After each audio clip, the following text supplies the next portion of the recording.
It was your It's these like eyes. little alien spore things that go into your ear, and then suddenly like a wasn't chest burster pops out, but it's not a chest burster because it pops out your back. Yeah, but the thing about it was it held off a plant. So it was like kind of like powder. Look when they're walking past. It was like pollen, yeah. Yes, and then the next minute turned into this weird thing and went into his ear, and your face too. It was priceless. And the guy finds the other one in the cave and goes up his nostril. Yes. It's like, that broke you. yeah, no, apart from that, terrible movie, but like, you know, great moments. It has in it. moments in it, yeah. Yeah, but apart from that, Ridley Scott's just off the boil now. No Christmas episode of Doctor Who this year, but maybe there's going to be a New Year's one. Mm-hmm. So apparently, the reason behind it is there's a creative drought going on with Doctor Who, where they're like, we can't work out how to do a Christmas special anymore because all the ideas have been done. Even Santa Claus has been in it. Yeah, that once you played by Nick Frost. Once you have that, that's it.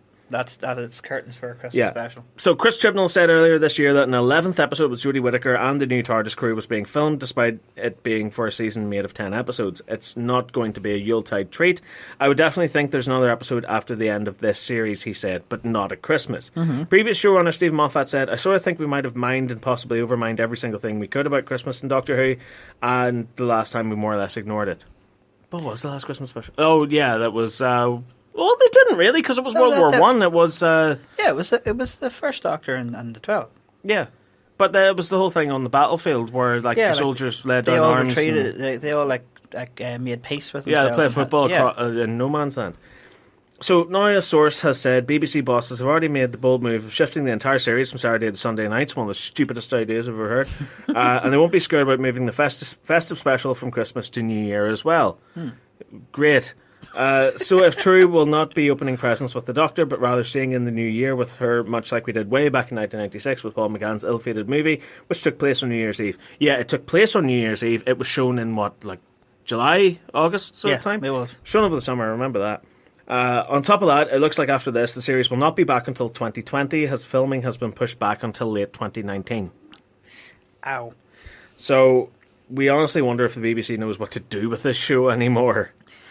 What the hell? 2020 for more Doctor Who? Do you think they're starting to get fed up with it? I think they are fed up with it. And they don't want. I don't think it's a case of they're starting to get fed up with it. I think they're like, we need to kill this show now. We're done with it. If that is the case, what do they replace it with? Nothing. Another dumbass talent show for hacks. Hey, we should talk to the BBC about our own show. Yeah, what's our talent? Waffling on about nonsense. Yeah. That's great. You can entertain the Queen with that. Waffling nonsense. Yeah, he's waffle, I'm nonsense. We're a double act. Actually, a proper pair of idiots. Stephen, write that down. Hang on, where's my notebook? Right, yeah, I don't know. It's a tough time to be a Doctor Who fan. It is. Because here's the great thing about it. So for years now, we have had less than impressive runs of Doctor Who, let's be honest. And now that they've finally kicked the ball out of the net, we've got a female Doctor. And the first couple of episodes, I loved. Yeah, I'll not lie to you. I mean, they had varying degrees of quality, but I still thought they were fun. I got that happy, joyful feeling that I used to get when I watched Doctor Who. Yeah. Which was like, I need to have a sonic screwdriver in my pocket whenever I watch these episodes. And I want to be the Doctor again. And wouldn't it be great to have a TARDIS and fly off and see the universe and stuff. I got that feeling back. And then it killed it with last week's episode there. Even in the previous or the other episodes, they brought back the Vortex Manipulator. Yeah. I was like, oh my God, these are beautiful moments. And then the train wreck of what that episode was just went, what? Why? But hopefully that's an exception, I think not it's a bump rule. in the road. I do think that was a bump in the road episode. It could be every series of Doctor Who has that bump in the road episode. But now, on top of that, we're going to have to wait until 2020 for more Doctor Who. So 2019 is not going to have a single... I think a lot of Doctor Who fans will drop. They'll drop it. So for example, me and you, we've been fans from the beginning. Mm-hmm. And for me, I've been there very early on. I was there for the Paul McGann TV movie. Yeah, I watched that live. Yeah, and with the Chris Reaction, we've been from Chris Reaction all the way up to now. And for me personally, the series that kind of done it for me was after the third series. It kind of tanked for me. So I kind of watch it for the sake of watching it. For me, it was Series 5. It was Matt Smith's first series. Oh God! Where yes. it again, and I hate using this word repetitively, but it was flat. There was no pop to it anymore. It didn't have that almost comic book style feel that David Tennant brought to it. I think it's a case of do it right or don't do it at all. Yeah. Don't mess around with it. They've got this weird middle ground now where they're sort of now getting it back on track and it's sort of okay, but then we still get terrible episodes and then we're going to have to wait for ages. It's a tough time to be a Doctor Who fan. It is. But do you think, when they make Series 12, do you think they'll iron out all these No. You think this is just going to be a recurring thing? Yeah. I think it's what we're seeing now with Doctor Who is exactly the same thing that we saw with Robot Wars. Yeah, they just... Well, they brought it back, and it was mildly successful, but then they went, we don't know what to do with this show, we don't know how to classify it anymore, we're pouring too much money into it, so kill it. I've noticed, too, that they're not really doing any advertisement for it. Remember, like, every time when Doctor Who happens, you always get... Have you seen the adverts for Doctor Who? No. And I don't mean the ones on TV or radio, I mean the billboards and stuff. No. Appalling. Oh, my God, really? All it is the Doctor Who logo. Do you know the new one that has like the big kind of line through it? Yeah. It's that with what looks to be an image of Jodie Whittaker, kind of, you know that image of her side on, kind of looking up? Yes. It's that, but it looks like someone's put it through a really bad Photoshop filter, so it looks like it was an oil painting. Oh. And that's all it is. I just feel sorry for fans that have been so loyal to it, and this is what they're being treated. So, anyway, moving on from BBC to HBO. Oh, okay. So, home to Game of Thrones. Yes. And, of course, Ireland's own Game of Thrones. Because it's actually filmed at the docks where I work. Oh, my God. Yeah, do you know that big sort of, like, yellowy, grey kind of checkered building? Yes. That's where they film the interiors for Game of Thrones. And they also film a lot of the exteriors out and around kind of the Newton Ards kind of direction. Oh, cool. Game of Thrones now, this is going to be its final season. Didn't they say that the last time? No. So this one now, this is it. This is them done. So naturally, what are they going to do now? They're going down the Breaking Bad route. They're going to have a prequel series. Oh. Yeah. And Naomi Watts has been cast in it. Right? Which makes me go, Naomi, what? I like what you did there. Thank you very much. I got to sleep about 3 a.m. last night. I was desperately trying to think of a good pun there.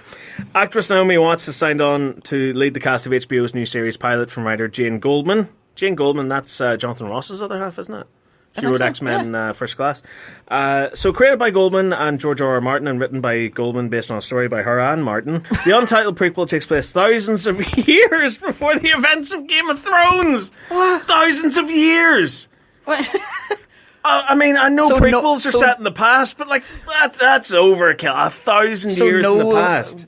People, no faces you're going to recognise are going to be in this? It chronicles the world's descent from the golden age of heroes into its darkest hour, and only one thing is for sure. From the horrifying secrets of Westeros history to the true origin of the White Walkers, the mysteries of the East to the Starks of legend, it's not the story we think we know. While not much else is known about the series, we do know that it will be similar to the Game of Thrones we know and love, as HBO President of Programming Casey Bloy said earlier this year. There are very strong female characters, but it's an ensemble. Jane is a very good writer. We don't want to limit her to writing female leads. There are a lot of very complicated leads in the pilot. The new series will not feature any of the current characters, as it will be set a whopping 8,000 years before Game of Thrones.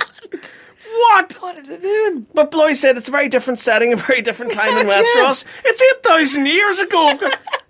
Oh my God. Where's this going to be set? Pangea?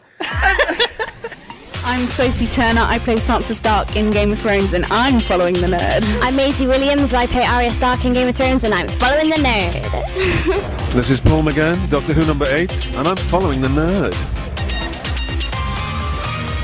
Fantastic Beasts and Where to Find Them. Yay! So that's coming out in a couple of weeks' time now, isn't it? It's out in November. Yes. Well, we're not just going to see Dumbledore and Grindelwald. There's another returning character too.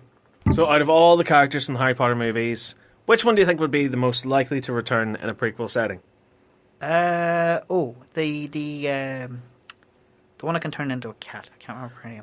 Oh, good pick. Did I get it? You got it. Oh yeah. my God. So, bit of a spoiler here. One of our favourite Harry Potter characters is the unflappable Professor Minerva McGonagall. Oh my God. Played by the wonderful Maggie Smith in the movies.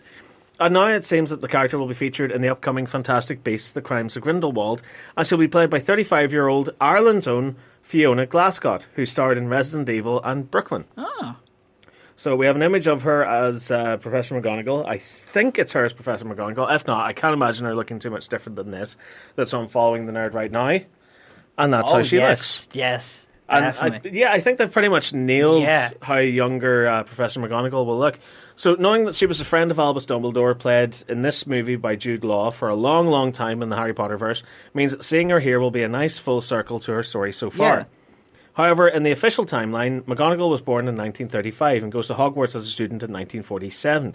Given that the new Fantastic Beasts takes place in either 1926 or 1927, then how is she here? How will it be explored? Will it be ignored? J.K. Rowling knows her universe well, and we'd like to think there's an explanation, but there may not be. So, and it goes on here with a whole big load of nonsense about the movie itself and blah, blah, blah. You know, those studio-mandated things that I just do not care about. So, yeah, Professor McGonagall. I'm really excited. She's going to be rocking up in Fantastic Beasts. I wonder if she'll be able to do her transformation. Like. Oh, maybe we'll see her learn how to do it. That'll be exciting, won't it? You're being sarcastic, weren't you? Well, yeah, because we know that she can do it. Why do we need to show her learning how to do it? Because it'll be fun. That's stupid. Right, so there's going to be a Swamp Thing TV series over at DC Universe. The streaming service is currently farting out new episodes of Titans as we speak. Titans. I saw the first episode, by the way. What do you think? I actually really liked it. Oh, you're going for a treat when you see the rest of them. So I need to find the courage and the time to sit down and watch the rest of it. So, so Virginia Madsen, yeah, her, has scored a big role in the Swamp Thing TV series. The actress will play Maria Sunderland, who traded in her privileged upbringing for the swamps of Marias, when she married local business magnate Avery Sunderland, not yet cast. But Avery's lifetime obsession with the swamp has driven a wedge between him and Maria. Her poised existence is shaken further when the return of Abby Arcane reawakens a deep grief over the loss of Maria's daughter, Shauna. All of this is meaningless to me, drawing her into the dark supernatural mysteries emerging from the swamp. She joins the already cast Gerald Prescott as Madame Xanadu. All I can think of is that song, Xanadu. Oh, God, yeah. Crystal Reed as Abby Arcane and Derek Mears as the titular Swamp Thing. And we've got a little bit of a write-up here, which I will read out because I'm just as interested to know what this series is about as you are. When CDC researcher Abby Arcane returns to her childhood home of Houma, Louisiana, in order to investigate a deadly swamp-borne virus, she develops a surprising bond with scientist Alec Holland, only to have him tragically taken from her. Oh no. Oh no, tragic. But as powerful forces descend on Houma, intent on exploiting the swamp's mysterious properties for their own purposes, Abby will discover that the swamp holds mystical secrets, both horrifying and wondrous, and the potential love of her life may not be dead after all. Do you know why? Spoilers, he's the Swamp Thing. Calling it now. You've ruined it now. You've ruined it. Right, well, I think that's pretty much it for Following the Nerd this week. We've got a bunch of TV reviews and different stuff. Like, there's a trailer for Will Smith and Tom Holland's animated Spies in Disguise. It looks terrible. That's great. Anthony, have you got anything coming up in this week? Cry while I try and fix Fork and Twerk. Brilliant. So this Monday, your channel will see the debut of our series Antweight Anarchy, Hexbug Havoc, and of course a big thank you to Hexbug for helping us out with making the special, because otherwise we couldn't have afforded the robots and all the different stuff that appears in it.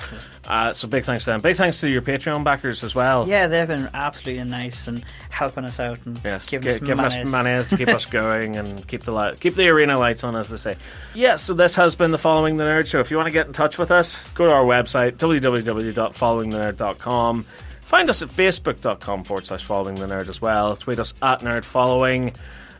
You can follow us as well if you want to follow me at Stephen McCullough. You can follow you at 2pennymilk on Twitter as well. You go to my YouTube channel, which is youtube.com/VoteSaxon07, VOTESAXON07, or you can go to youtube.com/2pennymilk8908, and that's where you'll find Anthony setting fire to things with a deodorant can. Oh, yes, that's like, I forgot about that. Until next week, folks, Mark should hopefully be back next week. God willing, Mark is back next week. Those badgers, though. Radioactive badgers, yeah. Wild. Till next time, guys, take her easy, take her sleazy, and keep following the nerd. Farewell. Bye now.